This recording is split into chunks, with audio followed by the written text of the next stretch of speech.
SV tuition లైబ్రరీకి స్వాగతం.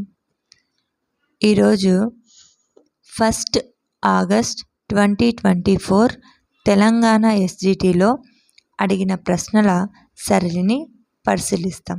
Current అఫైర్స్కి సంబంధించిన 10 ప్రశ్నలు, అందులో క్రీడలు, అవార్డ్స్, ఒలింపిక్స్, బడ్జెట్ మరియు గవర్నమెంట్ పథకాలు, ప్రభుత్వం యొక్క యాప్ల గురించి అడిగారు. మరియు అబ్జర్వేషన్స్, సైన్స్కు సంబంధించిన ప్రశ్నలు, చరిత్రకు సంబంధించిన ప్రశ్నలు, భారతదేశానికి సంబంధించిన ప్రశ్నలు, అలాగే గ్రంథానికి సంబంధించిన ఆటోబయోగ్రఫీ ప్రశ్నలు మరియు భారతదేశంలో ఎత్తైనవి మరియు ముఖ్యమైన ప్రశ్నలు ఇందులో అడగడం జరిగింది. ఈ ప్రశ్నల సరళిని అనుసరిస్తూ ఎస్వి ట్యూషన్ లైబ్రరీ మీకోసం ప్రతి వారం డిఎస్సి లెవెల్లో 20 ప్రశ్నలు అందించడం జరుగుతుంది. So please subscribe, share and like. Thank you to everyone. భారతదేశానికి సంబంధించి సరికాని వాస్తవాన్ని గుర్తించండి. సమాధానం: దక్షిణాదిన చివరి పాయింట్ ఇందిరా కోల్. దక్షిణాన చివరి పాయింట్ ఇందిరా పాయింట్. అండమాన్ నికోబార్ దీవిలోని గ్రేట్ నికోబార్ దీవిలో ఇందిరా పాయింట్ కలదు.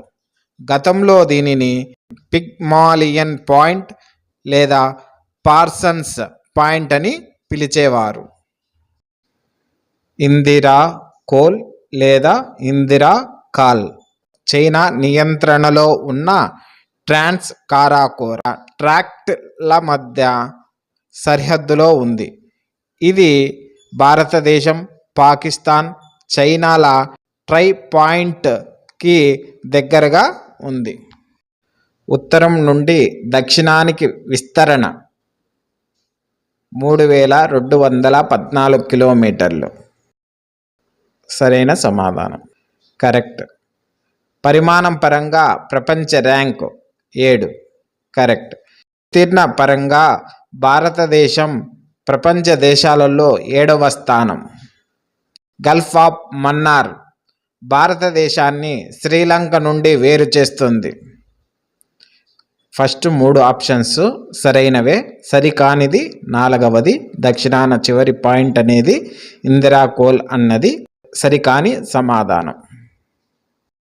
కేంద్ర ప్రభుత్వ ఉద్యోగాల్లో ఓబీసీలకు ఏ సంవత్సరం నుండి రిజర్వేషన్లు ప్రారంభమయ్యాయి?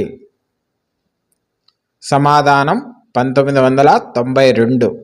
కేంద్ర ప్రభుత్వ ఉద్యోగాలలో ఓబీసీలకు 1992వ సంవత్సరం నుండి రిజర్వేషన్లు ప్రారంభమయ్యాయి.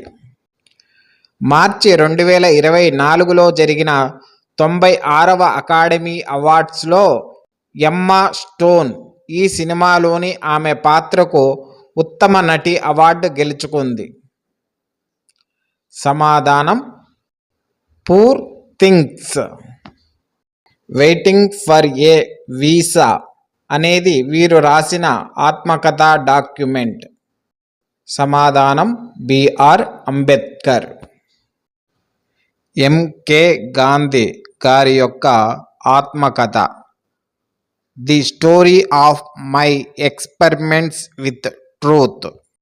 జవహర్లాల్ నెహ్రూ గారి ఆత్మకథ అండ్ ఆటోబయోగ్రఫీ లేదా టువర్డ్స్ ఫ్రీడమ్, స్వేచ్ఛ వైపు. సుభాష్ చంద్రబోస్ గారి ఆత్మకథ and Indian pilgrims and unfinished. వైకల్యం ఉన్న వ్యక్తుల కోసం ఎన్నికల ప్రక్రియను సులభతరం చేయడానికి భారత ఎన్నికల సంఘం ప్రారంభించిన యాప్. సమాధానం సక్షం. మానవులలో వెన్ను ఎముక దీనిలో భాగం. సమాధానం కేంద్ర నాడీ వ్యవస్థ. జూలై 2024లో ఆల్ ఇండియా ఫుట్బాల్ ఫెడరేషన్ ద్వారా భారత పురుషుల ఫుట్బాల్ జట్టుకు కొత్త ప్రధాన కోచ్గా నియమితులైన మనోలో మార్క్వేజ్ ఈ దేశానికి చెందినవారు? సమాధానం స్పెయిన్ దేశానికి చెందిన వారు. ఈ క్రీడాకారుడి 2024 పారిస్లో జరిగే ఒలింపిక్స్లో భారత జట్టుకు చెఫ్ డి మిషన్ అని భారత ఒలింపిక్ సంఘం పేర్కొంది. సమాధానం గగన్ నారంగ్. డిసెంబర్ 2023 నాటికి ప్రపంచవ్యాప్తంగా పార్లమెంటులో అత్యధిక మహిళలు ఉన్న దేశం? సమాధానం రువాండా.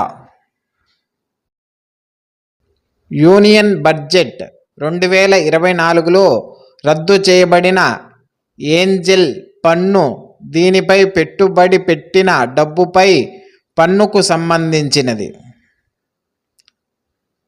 సమాధానం స్టార్టప్ కంపెనీలు.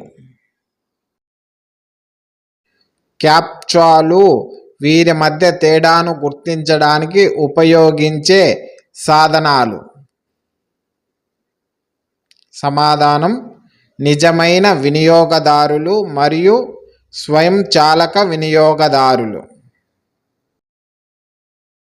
ఈ రాష్ట్రంలో నిర్మించబడుతున్న విరాట్ రామాయణ మందిరం కంబోడియాలోని అంగ్కోర్ వాట్ కంటే పెద్దదిగా ఉంటుంది మరియు ప్రపంచంలోనే అతిపెద్ద హిందూ దేవాలయంగా మారుతుంది. సమాధానం బీహార్ రాష్ట్రంలో నిర్మించబడుతున్న విరాట్ రామాయణ మందిరం కంబోడియాలోని అంగ్కోర్ వాట్ కంటే పెద్దదిగా ఉంటుంది. మధ్యప్రదేశ్లోని ఈ రాక్ కేవ్ పెయింటింగ్స్ 10,000 సంవత్సరాల కంటే పాతవిగా అంచనా వేయబడింది. సమాధానం భీంబేటకా. మధ్యప్రదేశ్లోని భీంబేటకా రాక్ కేవ్ పెయింటింగ్స్ 10,000 సంవత్సరాల కంటే పాతవిగా అంచనా వేయబడ్డాయి. భారతదేశంలోనే ఎత్తైన పర్వతం అయిన కాంచనగంగా ఈ రాష్ట్రంలో ఉంది. సమాధానం సిక్కిం. జూలై 2024లో ప్రారంభించబడిన మానస్ దీనికి సంబంధించిన జాతీయ హెల్ప్ లైన్? సమాధానం మత్తుమందులు. ఆర్డిఎక్స్ అనేది దీని సంక్షిప్త పదం? సమాధానం ఇవ్వబడలేదు. దీనికి యాడ్ స్కోర్ కలిపారు.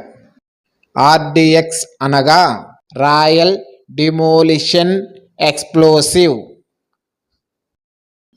ఐక్యరాజ్య సమితి యొక్క ఫుడ్ అండ్ అగ్రికల్చర్ ఆర్గనైజేషన్ యొక్క state of the world forest 2020 నివేదిక ప్రకారం ప్రపంచ అటవీ విస్తీర్ణంలో భారతదేశం యొక్క అటవీ విస్తీర్ణ శాతం?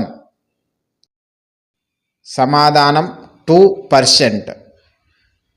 ప్రపంచ అటవీ విస్తీర్ణంలో భారతదేశం యొక్క అటవీ విస్తీర్ణ శాతం 2% అని ఐక్యరాజ్య సమితి యొక్క food and agricultural organization state of the world forest 2020 నివేదిక తెలిపినది. జూలై 2024లో ఈ దేశ పార్లమెంట్ ఐక్యరాజ్య సమితి రిలీఫ్ అండ్ వర్క్ ఏజెన్సీ UNRWAని ఉగ్రవాద సంస్థగా ప్రకటించిన బిల్లును ఆమోదించింది. సమాధానం ఇజ్రాయెల్ పార్లమెంట్. భారతదేశం యువిన్ ప్లాట్ఫారంను దీనికై ప్రారంభించినది? సమాధానం గర్భిణీ స్త్రీలు మరియు పిల్లల ప్రతి టీకా విషయాన్ని సేకరించడం. యువిన్ గర్భిణీ స్త్రీలు మరియు పిల్లల ప్రతి టీకా విషయాన్ని సేకరించడానికి భారతదేశ ప్రభుత్వం యువిన్ ప్లాట్ఫారంను ప్రారంభించినది. జూలై 2024లో తెలంగాణ ముఖ్యమంత్రి రేవంత్ రెడ్డి ప్రారంభించిన రాజీవ్ గాంధీ పౌర అభయ హస్తం పథకం 2024. దీనిలో ఉత్తీర్ణులైన ఆర్థికంగా వెనుకబడిన విద్యార్థులకు ఈడబ్ల్యూఎస్, బీసీ, ఎస్సీ, ఎస్టీ 1,00,000 రూపాయల ఆర్థిక సహాయం అందిస్తుంది. సమాధానం: యూపీఎస్సీ ప్రిలిమినరీ పరీక్ష పాస్ అయిన వారికి మెయిన్స్కు సిద్ధం కావడానికి సహాయంగా. మిత్రులారా, మీకు నచ్చినట్లయితే సబ్స్క్రైబ్ చేసుకోగలరు. ప్రతి వారం మీకు డిఎస్సి లెవెల్లో 20 బిట్స్ అందించబడును. Thank you. ధన్యవాదములు.